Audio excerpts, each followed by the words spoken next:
I never expected my 35th birthday to change everything I thought I knew about my life. The day had started perfectly. My husband James had organized a surprise gathering at our favorite restaurant in downtown Boston. The late September weather was ideal, with golden afternoon light streaming through the windows of the private dining room as friends and family arrived. I remember feeling overwhelmed with gratitude seeing everyone there. My sister Kate, who had flown in from Seattle, college friends I hadn't seen in years, colleagues from the architecture firm where I'd been working for the past decade. Speech. My best friend Megan clinked her glass as the chocolate cake with its constellation of candles was set before me. Everyone laughed, and I felt that familiar mix of embarrassment and pleasure that comes with being the center of attention. "I'll keep it short," I promised, standing up. "Thank you all for being here. It means the world." That's when my mother handed me the envelope. "Before you continue, Emma, there's something I need to give you," she said, her voice quavering slightly. I noticed her hands trembling as she passed me a weathered cream-colored envelope, yellowed at the edges. The room quieted as everyone watched this unexpected interruption. "Mom?" I questioned, suddenly uneasy at her serious expression. "Your father. Before he died last year, he made me promise to give this to you on your 35th birthday, not a day before." Her eyes were wet with unshed tears. "He was very specific about that." I stared at the envelope. My name was written on it in my father's distinctive handwriting, the sight of which still made my chest ache with grief. Dad had been gone for 14 months, taken by a sudden heart attack. We had been close.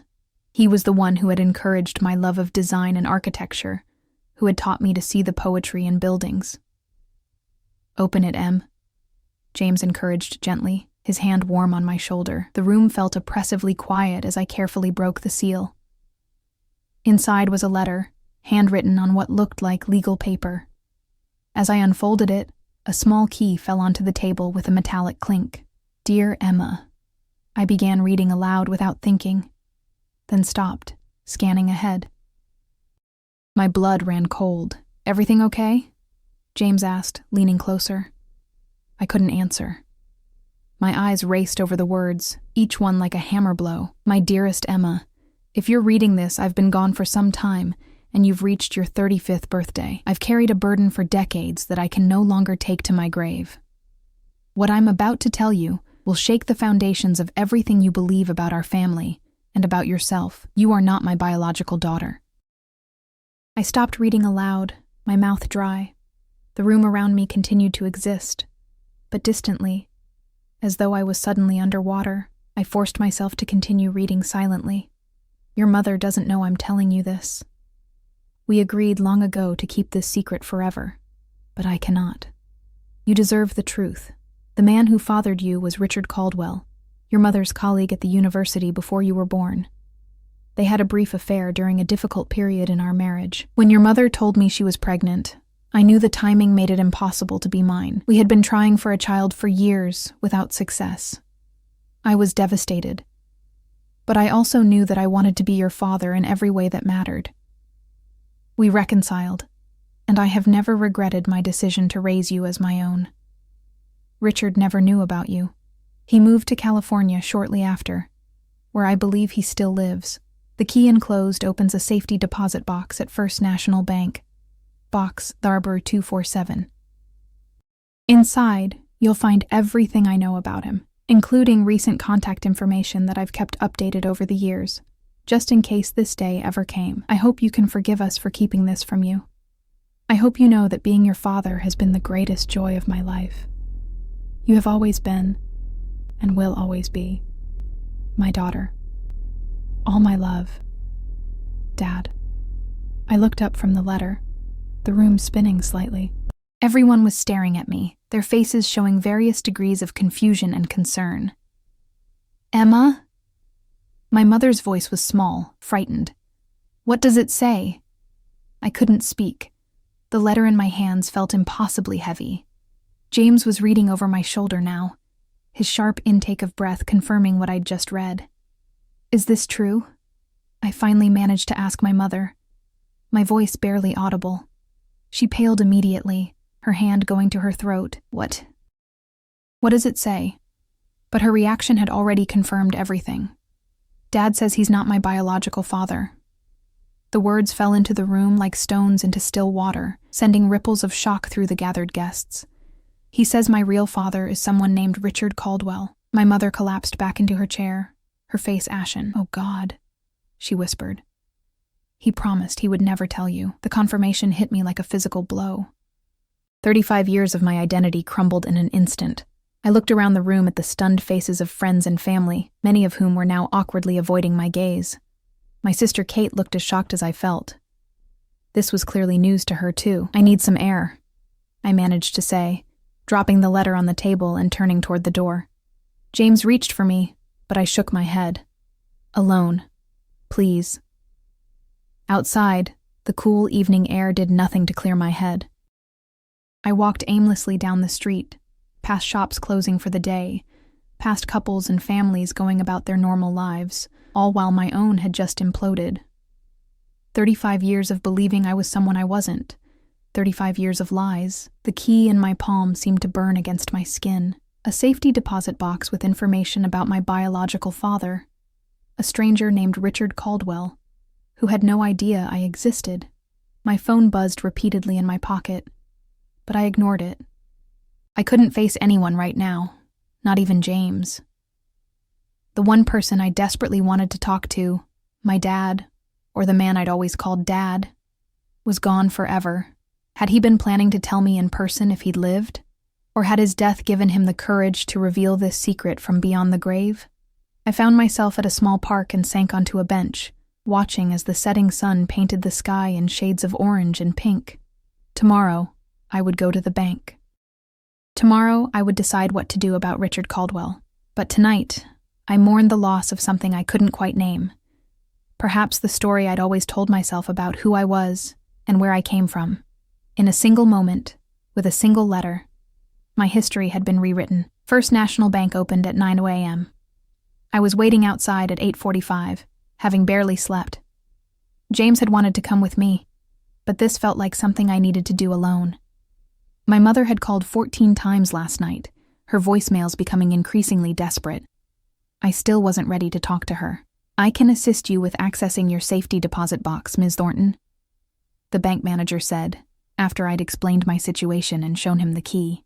He checked my ID and had me sign several forms before leading me to a private room where the metal box waited on a table. "Take as much time as you need," he said kindly, closing the door behind him. I stared at the box for several long minutes before inserting the key and lifting the lid. Inside was a manila folder, neatly labeled Richard Caldwell, in my father's, in Thomas Thornton's, meticulous handwriting. With trembling hands, I opened the folder. The first item was a photograph of a man who appeared to be in his 30s, standing next to a younger version of my mother at what looked like a university function. He was tall and lean, with wavy dark hair and a serious expression. With a jolt, I recognized my own eyes staring back at me from his face. The next document was more recent. A printed page with Richard Caldwell's current address in San Francisco, his phone number, and his email address. There was also a brief summary. Professor of economics at UC Berkeley, divorced, 2 children from his marriage, Jennifer, 32, and Michael, 29. I had half-siblings I'd never known about. The folder also contained newspaper clippings about Richard's academic achievements, a copy of his most recent book publication, and a letter addressed to me in my father's handwriting. "Emma, if you're reading this, you've decided to learn about your biological father. I've kept track of Richard over the years, updating this information periodically. I never contacted him. That choice should be yours alone. I want you to know that my decision to keep this from you wasn't made lightly. Your mother and I believed we were protecting you, but perhaps we were also protecting ourselves from losing you in some way. Whatever you decide to do with this information, remember that family is more than blood. It's love and choice and commitment. I chose you, Emma, every day of my life." Dad, tears streamed down my face as I read his words. Even from beyond the grave, he was trying to guide me, to reassure me. I wiped my eyes and continued examining the contents of the box. The final item was unexpected, a USB drive labeled simply, "Watch Me." I slipped it into my pocket, gathered everything else into the folder, and left the bank with my mind racing. Back in my car, I plugged the USB drive into my laptop. It contained a single video file. With a deep breath, I clicked play. My father's face filled the screen. He looked tired, his face thinner than I remembered, suggesting this was recorded in his final months. "Emma," he began, his voice strong despite his frail appearance, "if you're watching this, you've read my letter and visited the bank. I'm sorry for the shock this must have caused you. I debated for years whether to tell you the truth, and in the end, I couldn't leave this world without giving you the choice to know." He shifted in his chair, looking uncomfortable. "Your mother will probably be angry that I've done this. We argued about it many times over the years. She fears losing your love, and I understand that fear. Please try to forgive her. What happened between her and Richard was brief. A mistake made during a difficult time in our marriage when we thought we were headed for divorce." He leaned closer to the camera. "But you, Emma, you were never a mistake. When your mother told me she was pregnant, yes, I was hurt. But when I saw you for the first time, held you in my arms, nothing else mattered. You were mine from that moment, in every way that counts." His eyes welled with tears. "I don't know what you'll decide to do about Richard. He's a good man. From everything I've learned about him over the years, he deserves to know about you, and perhaps you deserve to know him. But that decision is yours alone." He smiled then, the familiar smile that had comforted me throughout my childhood. "Whatever you decide, know that I am so proud of the woman you've become. My love for you has never wavered, not for a single moment. You are my greatest joy, my greatest achievement. Goodbye, my darling girl. Be brave." The video ended, and I sat in my car sobbing uncontrollably. Passers-by glanced curiously at me, but I barely noticed. After some time, when the tears finally subsided, I pulled out my phone and dialed my mother's number.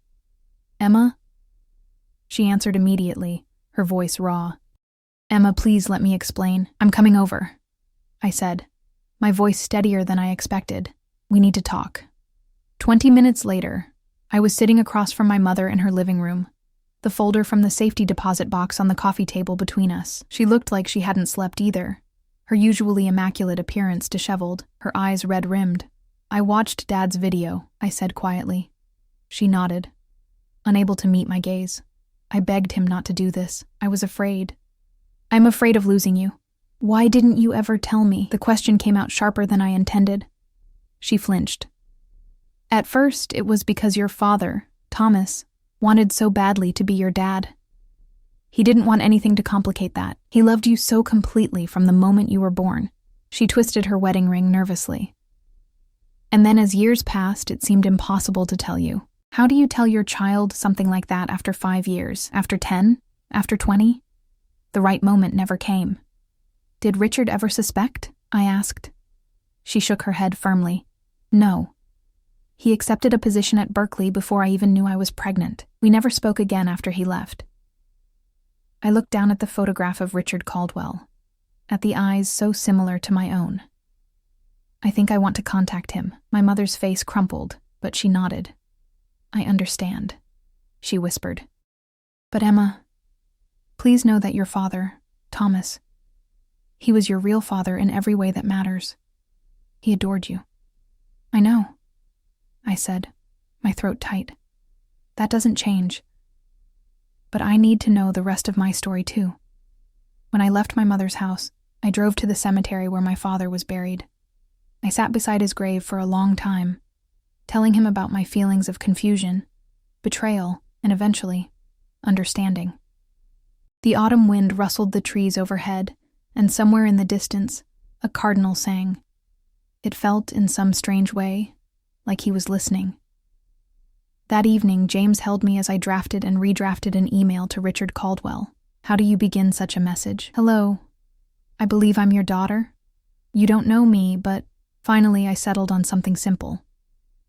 "Dear Professor Caldwell, my name is Emma Thornton. This email may come as a shock, but I recently discovered information suggesting that you knew my mother, Catherine Thornton, née Bennett, when you both worked at Boston University in the late 1980s, and that you may be my biological father. I understand this is unexpected news. I would appreciate an opportunity to speak with you, at your convenience, if you're open to it. Sincerely, Emma Thornton." I included my phone number, took a deep breath, and pressed send before I could change my mind. The response came faster than I expected, just 3 hours later. Emma, your email has indeed taken me by surprise. I did know Catherine Bennett at BU many years ago. I would very much like to speak with you. Would tomorrow at 1 p.m. Pacific Time, 4 p.m. your time, work for a video call? Richard Caldwell. Just like that, I had a meeting scheduled with my biological father, the man whose existence I hadn't known about 4 days ago, but whose DNA I had carried my entire life. That night, as James slept beside me, I lay awake staring at the ceiling, wondering who I would see when Richard Caldwell's face appeared on my screen tomorrow. A stranger? A reflection? Or perhaps, in some unexpected way, a missing piece of myself. At 3:55 p.m., I sat at my desk, nervously adjusting my webcam. James had offered to stay home from work, but I'd asked him to give me privacy for this first conversation. My sister Kate, however, was sitting just outside the door, ready to provide moral support afterward. At exactly 4 p.m., the video call connected, and I found myself looking at the man from the photograph. Older now, his dark hair streaked with silver, but with the same serious expression and unmistakably familiar eyes. "Emma," he said, his voice deep and slightly hesitant. It's good to meet you." "Hello," I managed, suddenly at a loss for words despite the 1,000 questions I'd prepared. He smiled then, a nervous smile that softened his features. "This is surreal. I've been thinking about what to say since I got your email, and now I find I don't know where to begin." "That makes 2 of us," I admitted. And somehow that broke the tension. We both laughed, and I felt something ease in my chest. "Perhaps you could tell me what you know," he suggested gently. So I did. I told him about the letter at my birthday party, about the safety deposit box, about my father, Thomas, tracking his life from afar all these years. Richard listened intently, his expression shifting from shock to sadness to something like wonder. "I had no idea," he said when I finished. "Catherine never told me she was pregnant. I accepted the position at Berkeley and left Boston. We didn't exactly part on good terms." "She said it was brief," I said, not quite a question. He nodded, looking uncomfortable. "It was a complicated time. Catherine and I worked closely together on a research project. Her marriage was struggling. She and Thomas were separated at the time." He sighed. "I'm not proud of how things happened, but I want to be honest with you. I appreciate that," I said. "Emma, may I ask, how are you feeling about all this? It must be overwhelming." The simple question, asked with such genuine concern, brought unexpected tears to my eyes. It's been a lot to process, finding out that the story of my life isn't what I thought it was. Learning that my father kept this secret for so long. Discovering I hesitated. Half-siblings. He finished quietly. "Jennifer and Michael. They don't know about this yet. I wanted to speak with you first, but I would like to tell them, with your permission." "Do you think they'll want to meet me?" I asked, suddenly nervous at the prospect of more family members. "I do," he said with certainty. "They're good people. Michael especially has always wanted a bigger family." He hesitated. "Would you like to see a photo?" When I nodded, he held up his phone to the camera, showing me a recent family picture. Richard with a young man and woman, all 3 smiling on what looked like a hiking trail. The woman, Jennifer, had his serious eyes. The man, Michael, had a smile. "They look nice," I said inadequately, struggling with a sudden rush of emotion at seeing these strangers, who were also, somehow, my family. "Emma," Richard said carefully, "I want you to know that I understand Thomas was your father in every way that matters. I would never try to replace him or diminish what he meant to you, but if you're willing, I would very much like the chance to know you." "I'd like that too," I said, surprised to realize how much I meant it. We talked for nearly 2 hours.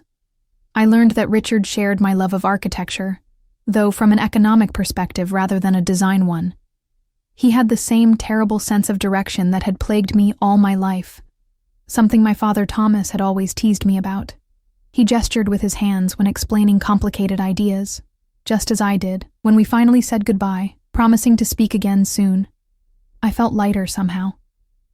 Not healed. The shock was still too fresh for that, but as though healing might eventually be possible. Kate came in as soon as the call ended, her face full of questions. "How was it?" she asked, sitting beside me. "Strange," I admitted, "but also not as strange as I expected. He seems kind." "Are you going to meet him in person?" I nodded slowly. "He's coming to Boston next month for a conference. We're going to have dinner." I turned to look at her. "He has other children, Kate. I have half-siblings. How do you feel about that?" "I don't know yet," I said honestly. Everything's still too new. That evening, James and I went to my mother's house. The four of us, James, my mother, Kate, and I, sat around the dining table where we'd had countless family dinners. There were painful conversations, tearful apologies, and eventually tentative forgiveness. "I spoke with Richard today," I told my mother gently. She nodded, her face brave but sad. "I'm glad. I think your father was right. You deserved the truth, even if I was too afraid to give it to you. We're going to get to know each other," I continued. "But Mom, that doesn't change us. You're still my mother. Dad was still my father." "I know," she said, reaching for my hand. "And Emma? Thomas loved being your father. It was the greatest joy of his life." A week later, I received a package from Richard. Inside was a handwritten letter and a book. His most recent publication on economic theory, inscribed simply, "To Emma as we begin a new chapter. Richard." The letter was longer, more personal, telling me stories about his life, his work, his children, my half-siblings. He included more photos and mentioned that both Jennifer and Michael were eager to meet me when I felt ready. I placed the book on my shelf, next to the architectural texts my father Thomas had given me over the years. Different worlds, different parts of myself, now sitting side by side. That night, I dreamed of my father, Thomas, sitting with me on our old porch swing, just as we used to when I was young. "It's a lot to take in, isn't it?" Dream Dad said, his arm around my shoulders. "Yes," I told him. "But I think I'm going to be okay." He smiled that familiar smile. I never doubted it for a moment. I woke with tears on my face but a sense of peace in my heart. The letter that had shattered my world at my birthday party had also, in its own way, expanded it. I had lost something, the simple story of who I was. But I had gained something too, a more complex, more honest understanding of my family and myself. The journey ahead wouldn't be simple. There would be awkward moments, difficult conversations, and emotional revelations. But as I watched the sunrise from my bedroom window, I felt, for the first time since opening that envelope, that I could face whatever came next. After all, I was my father's daughter, both of them,